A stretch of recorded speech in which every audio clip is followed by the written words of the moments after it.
Hai semua, apa khabar? Cikgu di sini. Hari ni kita nak pergi satu pengembaraan yang best gila. Kita akan ikut perjalanan sebatang sungai dari tempat lahir dia ke atas gunung sampailah dia jumpa laut. Ya, ini kupasan untuk bab 7 saliran. Korang dah sedia? Jom! Okey, ini plan kita untuk hari ni. Mula-mula kita akan tengok kisah hidup sungai dari hulu ke hilir. Lepas tu, kita akan kenal dengan superstar sungai dan tasik kat Malaysia. Dan akhir sekali, kita akan faham kenapa semua ni penting sangat untuk hidup kita. Jom kita mulakan kembara kita. Cuba fikir sekejap.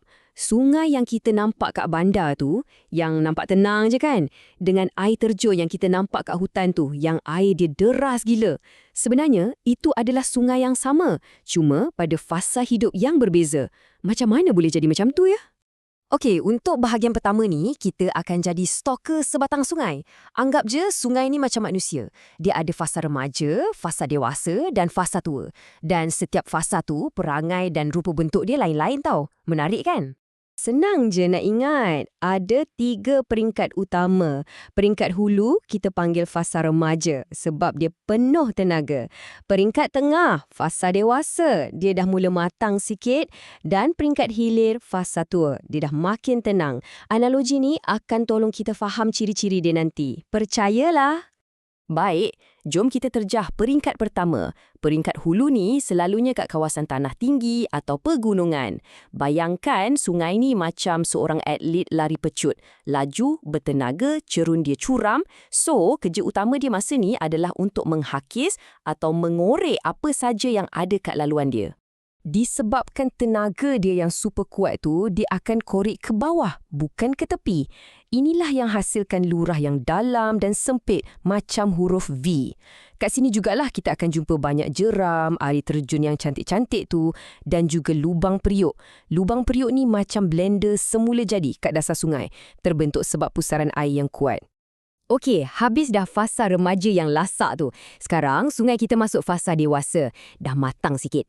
Kat sini, tanah dah mula landai, so aliran dia pun dah tak selaju tadi.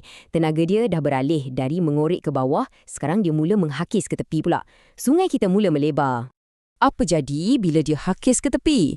Nah, lurah yang tadinya macam huruf V, sekarang dah jadi lebih landai dan terbuka, macam huruf U.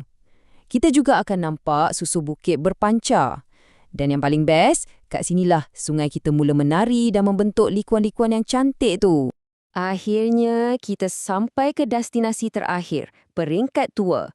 Sungai kita dah nak dekat dengan laut. Kawasan ni sangat landai, jadi air mengalir perlahan sangat. Macam orang tua, dah tak larat nak kerja kuat. Jadi, tugas utama dia sekarang bukan lagi menghakis, tapi memendapkan. Dia akan letak balik semua kelodak dan pasir yang dia angkut dari hulu tadi. Pemendapan ni akan hasilkan macam-macam bentuk muka bumi yang menarik. Contohnya, tasik ladam. Bayangkan satu likuan sungai tu, lama-lama sungai ambil jalan pintas, terus likuan lama tu terputus dan jadi tasik sendiri. Pemendapan juga akan bina tertambak dan yang paling penting, delta yang sangat subur kat muara sungai. Okey, kita dah faham teori macam mana sungai membesar. Sekarang, apa kata kita kenal sikit watak-watak utama dalam cerita ni? Iaitu wira-wira air negara kita. Jom kita tengok sungai dan tasik yang paling popular di Malaysia. Ini dia, top 3 sungai terpanjang di Malaysia. Dan juaranya jatuh kepada Sungai Rajang di Sarawak dengan panjang 563 km. Wow! Diikuti oleh Sungai Kinabatangan di Sabah.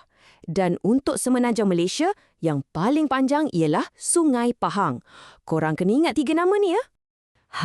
Ini satu lagi fakta best. Tahu tak, sungai ni bukan setakat penting untuk bawa air, tapi ia juga boleh jadi macam sempadan semula jadi. Contohnya, Sungai Bernam, dia jadi pemisah antara Perak dengan Selangor.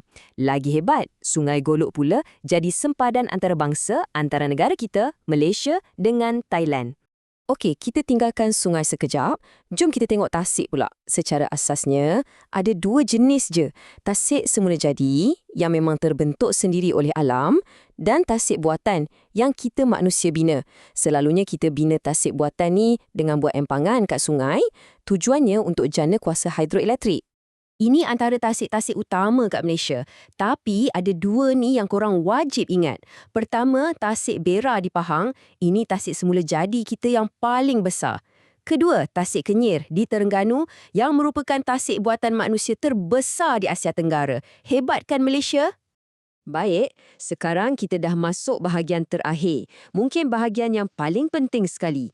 Kita dah kenal sungai, dah kenal tasik, tapi kenapa? Kenapa semua ni penting? Apa sebenarnya jasa sistem saliran ni kepada kita semua? Jom kita tengok. Pertama sekali, elektrik. Ingat tak pasal peringkat hulu sungai yang bertenaga macam remaja tadi? Tenaga yang power tu lah yang kita guna. Kita bina empangan macam empangan Temenggor dan Pelagos untuk tukarkan tenaga aliran air tu kepada tenaga elektrik yang bersih. Seterusnya, untuk makanan kita. Air sungai ni ibarat nadi untuk pertanian. Tanpa pengairan dari Sungai Muda, tak mungkin kawasan Kedah Perlis tu boleh jadi jelapang padi negara kita. Kawasan tu subur pun sebab ia terbentuk dari delta dan dataran banjir hasil pemendapan sungai. Semua berkait. Dan yang paling dekat dengan kita, kegunaan harian. Air yang kita minum, yang kita guna untuk mandi, masak, setiap hari. Sumber air mentahnya datang dari mana? Ya, dari sungai-sungai utama macam Sungai Pahang dan Sungai Rajang. Tanpa sungai, tak ada air kat rumah kita. Bagi sesetengah kawasan, terutamanya kat pedalaman Sabah dan Sarawak, sungai ni bukan sekadar aliran air. Ia adalah lebuh raya utama mereka. Sungai Rajang contohnya, jadi jalan penghubung utama antara pekan-pekan macam Sibu dengan Kapit. Penting sangat.